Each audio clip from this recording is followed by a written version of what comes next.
Hey, sans toi béni dans le nom de Jésus, je suis particulièrement content aujourd'hui, bien-aimé dans le Seigneur, parce que le Seigneur nous a fait la grâce d'être encore en vie et tu es vivant, je suis vivant. Gloire à Dieu. Bien-aimé dans le Seigneur, bienvenue dans cette émission Personnage biblique. Personnage biblique, c'est avec le frère Émile que je suis. Et aujourd'hui, nous allons étudier une ville. Nous allons voir une ville. Cette ville, c'est Jéricho. Et nous allons essayer de comprendre ce qui s'était passé. Parce que la Bible nous dit que Josué et le peuple voulaient accéder et le roi de Jéricho et les 20 soldats empêchaient. Qu'est-ce que nous pouvons comprendre dans ce qui s'est passé? Quelles leçons nous pouvons tirer? Toutes ces explications, bien aimés dans le Seigneur, après le générique.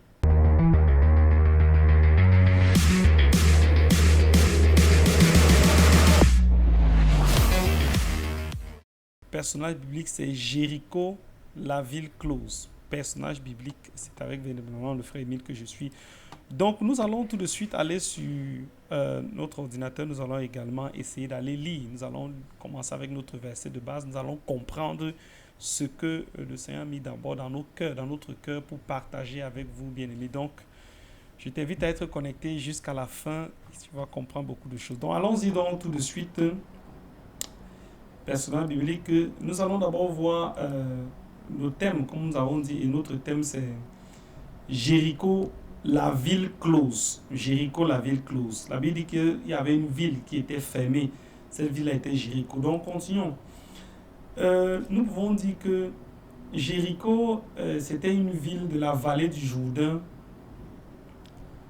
située à 37 kilomètres à l'est de Jérusalem. Donc ça, c'est un peu la situation géographique de Jéricho. Une ville de la vallée du Jourdain située à 37 kilomètres à l'est de Jérusalem. Voilà.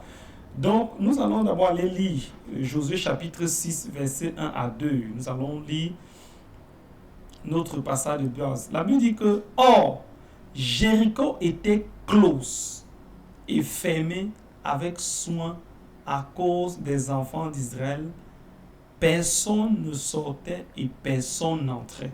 Donc nous devons retenir ici notre passage, c'est Josué chapitre 6, verset 1 à 2. La Bible dit que Jéricho était un comment close, close avec soin et fermé, close et fermé avec soin à cause des enfants d'Israël. Donc nous notons aussi qu'il y a une répétition entre guillemets, on dit close d'une part et fermé avec soin. Parce que vous pouvez fermer une porte, mais il y a des ouvertures.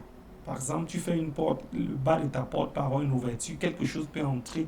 Mais elle était non seulement fermée avec soin, mais close. Ça veut dire que rien, il n'y avait pas d'ouverture, pas de brèche, rien. Tout était fermé, si nous voulons comprendre dans ce sens. Amen. Continuons la lecture et passons au verset 2. La Bible dit, et l'Éternel dit à Josué, regarde, j'ai livré entre tes mains Jéricho et son roi et ses vaillants guerriers. Bien-aimé, ceci peut également être un bon point de prière. Tu peux dire, Seigneur, je t'en supplie, livre entre mes mains ces vaillants soldats et ces guerriers, ce roi et ces guerriers qui se lèvent contre ma vie au nom de Jésus. Ça peut être par exemple un point de prière. Tu dis, Seigneur, je sais que tu m'as livré, tu as livré entre mes mains cette maladie, alors je l'avoue à l'interdit au nom de Jésus. Donc le Seigneur dit ici à Josué, ça c'était même en passant, que j'ai livré, il a livré. Mais qu'est-ce que nous voyons? Que Josué est quand même allé combattre. Bien que l'Éternel avait déjà livré entre ses mains cette ville. C'est pour dire quoi? Bien aimé, parfois le Seigneur nous livre entre nos mains certaines choses. Il nous donne. Nous devons être capables maintenant d'aller entrer en possession de ces choses. Nous devons être capables d'aller. Le Seigneur nous dit quelque part que Christ a vaincu la mort. Ça veut dire que nous ne combattons plus pour une victoire quelconque, mais nous combattons dans la victoire. Parce que nous avons déjà cette victoire qui a été acquise depuis le sacrifice de Jésus. C'est pourquoi nous devons marcher avec l'assurance. Amen. Le Seigneur dit, j'ai livré entre tes mains Jéricho, son roi et ses vaillants soldats. La Bible dit que c'était des vaillants guerriers. Et c'est l'Éternel qui dit que c'était des vaillants guerriers. Quelle est cette situation qui te perturbe? Quelle est cette situation où tu crois que l'Éternel t'a abandonné?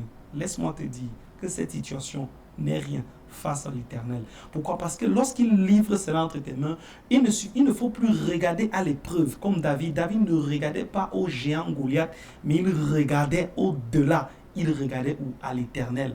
Tu marches avec moi, avec la lance, moi, avec ta flèche et tout ça, moi je marche avec toi au nom de l'Éternel. C'est un peu cette attitude que nous devons avoir. Nous allons continuer notre lecture, toujours dans Josué chapitre 6, mais nous allons aller au verset 10. La Bible dit, « Or, Josué avait commandé au peuple en disant, vous ne pousserez point de cri et vous ne ferez point entendre votre voix et il ne sortira pas un mot de votre bouche jusqu'au jour où je vous dirai, poussez des cris, alors vous pousserez des cris. » Donc nous voyons ici que le Seigneur avait demandé à Josué que voilà ce que je vais faire. Voilà ce que vous devez faire. Vous devez faire le tour de la ville chaque jour. Donc il devait faire ça chaque jour, une fois par jour, les 6 premiers jours, et il sonne. Pendant que les sacrificateurs sont devant, ils sonnent de la trompette. Mais le peuple ne devait pas marcher. Et observons un peu. Donc le monde qu'Israël était, tous les guerriers d'Israël, mais personne, pas un seul mot. Donc chacun devait fermer sa bouche. Il faisait simplement le tour de la ville et pendant que les sacrificateurs également sonnaient les trompettes. Nous allons d'abord avancer à Josué chapitre 6. Nous allons lire le verset 15 et 16 avant d'expliquer quelque chose que j'ai compris, et je prie également que nous puissions vraiment comprendre tout cela. La Bible nous enseigne que dans Josué chapitre 6 au verset 15, la Bible dit, mais le 7e jour, il se levait de bon matin, au lever de l'aurore, et il fit 7 fois le tour de la ville. De la même manière, ce jour-là seulement, il fit le tour de la ville 7 fois. Et la 7e fois, comme les sacrificateurs sonnaient des corps, Josué dit au peuple, poussez des cris, car l'Éternel vous a livré la ville. Josué 6, verset 15 à 16. Nous avons nommé ça la trompette du 7e jour. Donc, ce n'était pas toujours facile. Vous voyez, le peuple faisait le tour une fois chaque jour. Ce n'était pas facile. Le dernier jour, ils ont fait 7 fois le tour de la ville. 7 fois. C'était une grande ville. Ce n'était pas une petite ville. C'était une grande ville. Et sans cri, c'est le dernier tour que la trompette a sonné. Il y a eu des cris de joie. En lisant cette partie, bien aimé, je me suis posé une question de savoir pourquoi il a fallu que le peuple sonne la trompette pendant qu'il faisait le tour de la ville de Jéricho. Pourquoi a-t-il fallu au peuple de marcher et les autres sonnaient? Moi, qu'est-ce que nous pouvons comprendre? Bon, moi, ce que j'ai pu comprendre, c'est qui est venu dans mon cœur. Dans la ville, les espions étaient partis.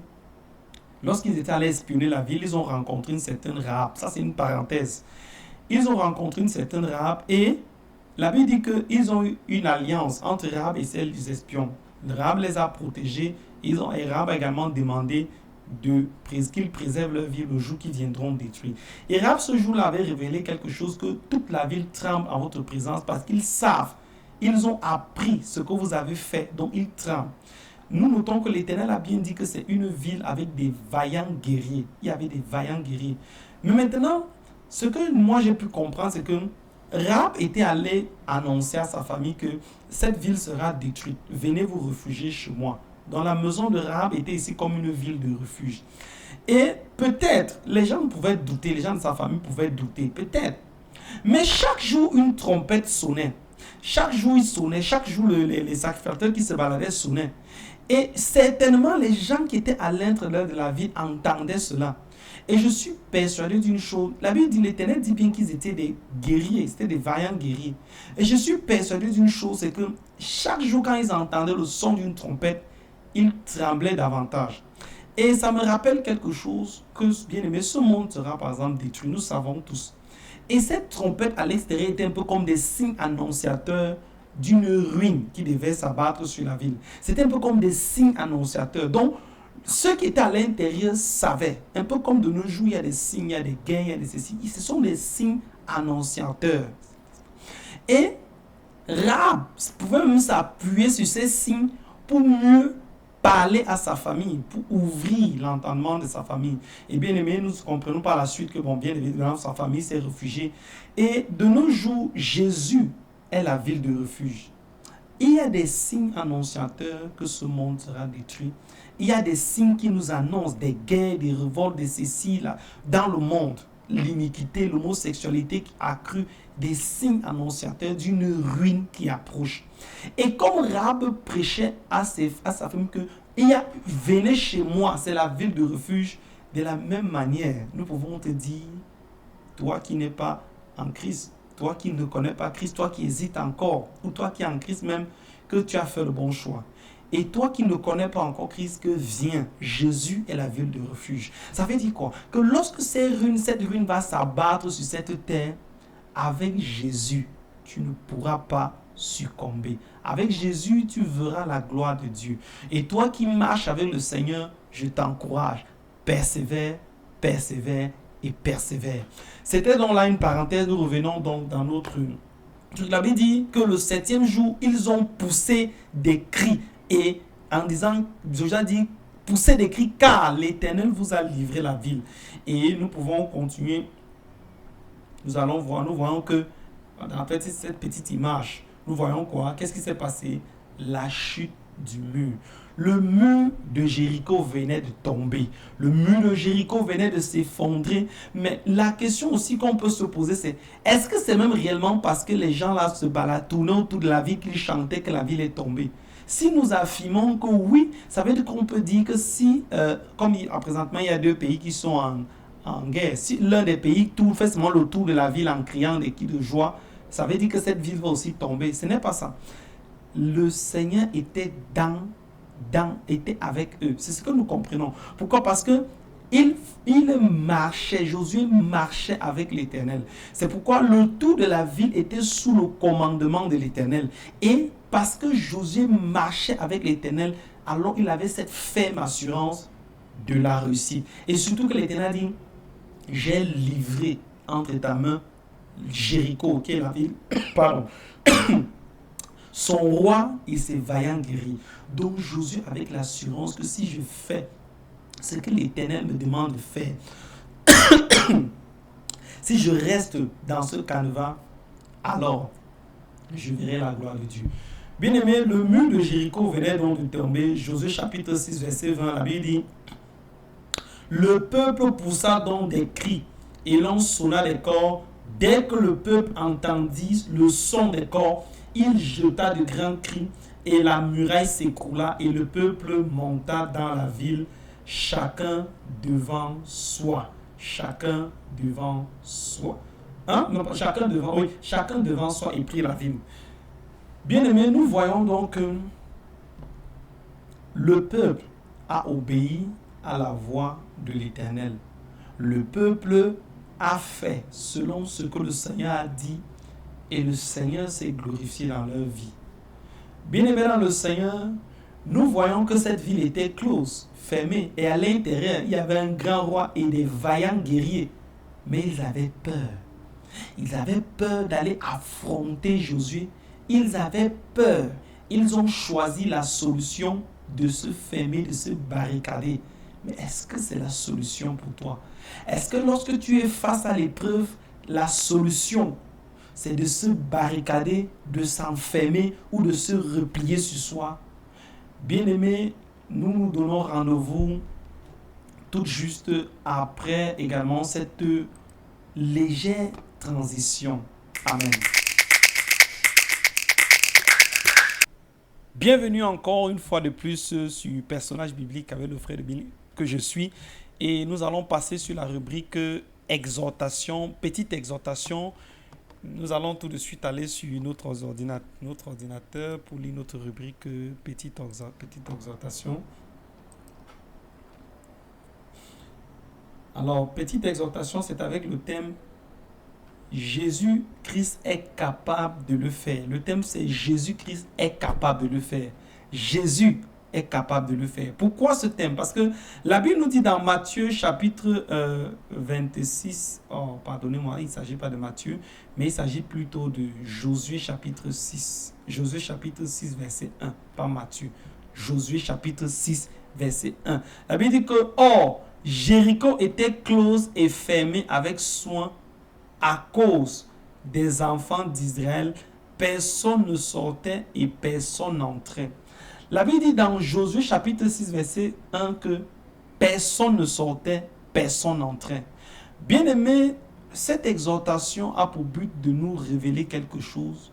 Il arrive parfois dans la vie des enfants de Dieu des situations qui nous empêchent, qui peuvent nous empêcher d'avancer, ou des situations qui nous empêchent de sortir. Ça veut dire que Jéricho était un obstacle, une épreuve à l'avancée des enfants de Dieu.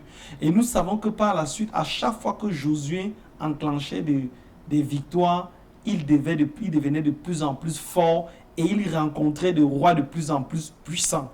Est-ce que nous voyons? Ça veut dire que les épreuves que nous rencontrons ont pour but de nous parfaire, ont pour but également de nous mouler et ont pour but de relever davantage notre niveau de foi.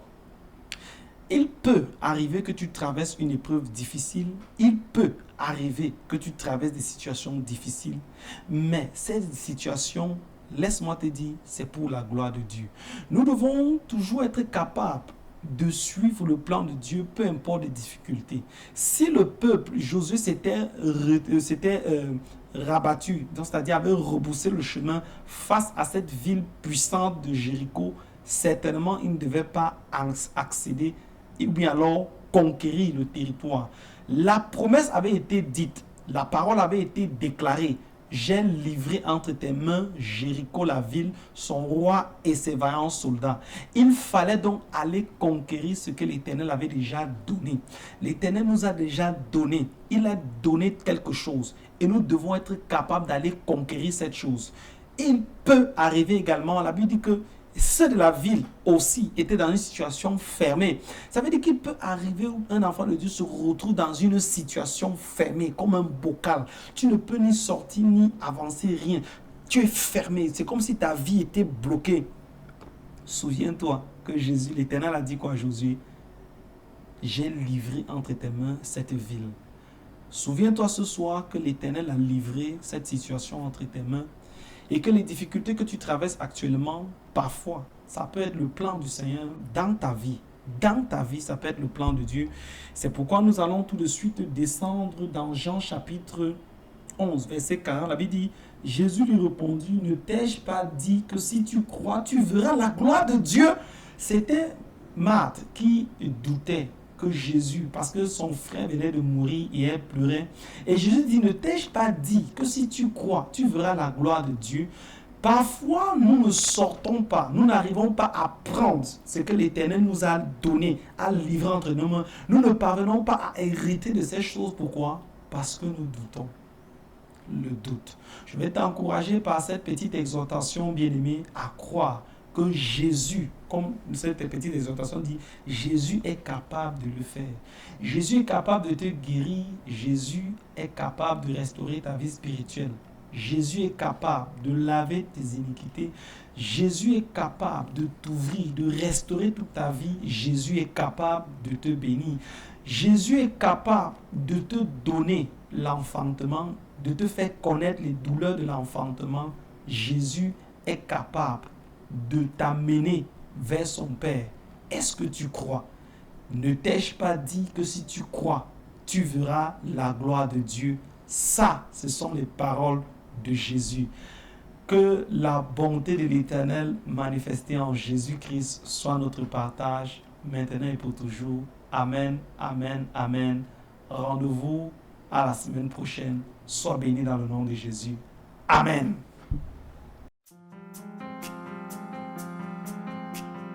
Mélodie venue du ciel, un chant doux et merveilleux. Tous les anges en harmonie se rassemblent pour célébrer ton nom. D'une seule voix, ils célèbrent le nom de Jésus.